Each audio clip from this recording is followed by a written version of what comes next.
Olá, eu vou mostrar para vocês uma maneira de trabalhar com MDT, com modelo digital de terreno é, aqui do GeoSample, tá?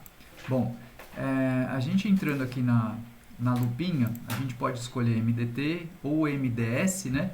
No caso do MDT, modelo digital de terreno a partir do voo LiDAR de 2017, e MDS, modelo digital de superfície.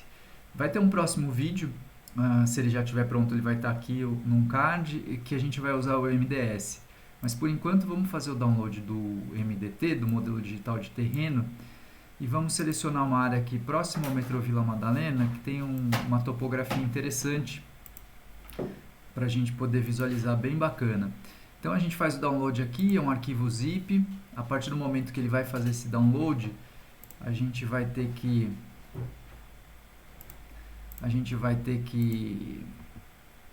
só apagar aqui. Ele vai estar zipado, assim, quando que a gente descomprimir o arquivo, ele vai gerar esse arquivo MDT que a gente vai abrir lá no Cloud Compare. Então, para abrir ele no Cloud Compare, basta arrastar aqui para dentro. O Cloud Compare, para quem não conhece, é um software bacana para se trabalhar com nuvem de pontos.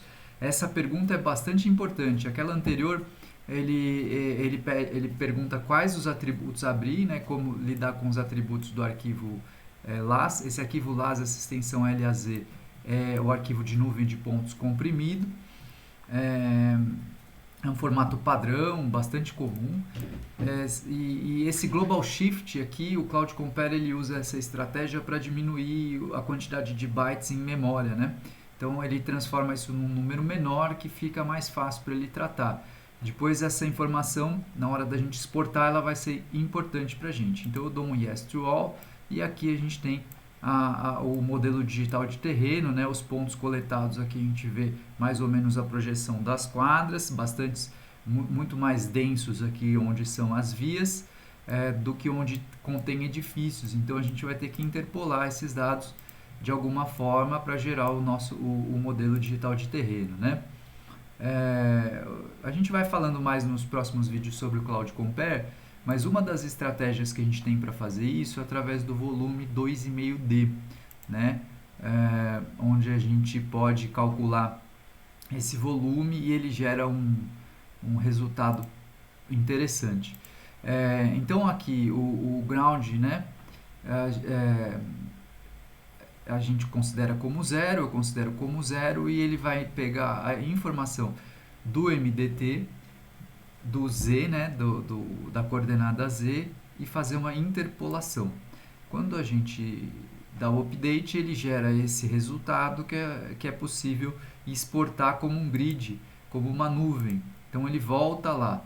O Cloud Compare ele trabalha com a camada que está selecionada. Então se ela tiver selecionada as propriedades são dessa camada. Se estiver selecionada essas propriedades são referentes a esse outro conjunto de dados. É interessante observar aqui que o Global Shift, para essa original, ele está setado, mas para esse novo produto que foi gerado, ele está 00, né? Então é importante aplicar novamente o último input para que ele fique o Global Shift aqui desse conjunto de dados o mesmo do de cima. Por que isso? Porque, por exemplo, quando for exportar para um raster, que nem nós vamos fazer agora, é importante ele estar naquela coordenada Sirgas 2000 UTM-23, né, uma coordenada métrica, para quando formos abrir no QGIS, ela estar no devido lugar.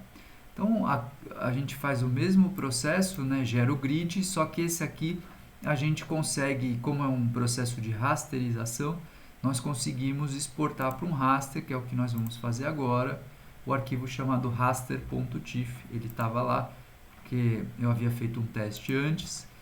Então a gente podia continuar trabalhando aqui, tem uma série de coisas, de cálculos interessantes para se trabalhar com o terreno aqui, mas hoje a intenção é mostrar como que a gente exporta isso para o QGIS para trabalhar das maneiras mais convencionais, né?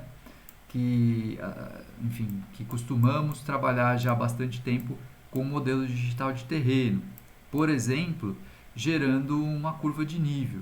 Então aqui o SRC da projeção está em Sirgas 2000 TM23, a camada ele não reconheceu, né, o raster ele não reconheceu, é interessante a gente definir e informar para ele, e a partir daqui a gente pode gerar o contorno. Eu gosto de usar a caixinha, mas também é possível extrair o contorno aqui pelo menu raster contorno do QGIS 3.18. Então eu consigo colocar aqui uma distância de 1 metro, gravar no atributo elevação e gerar as curvas de nível.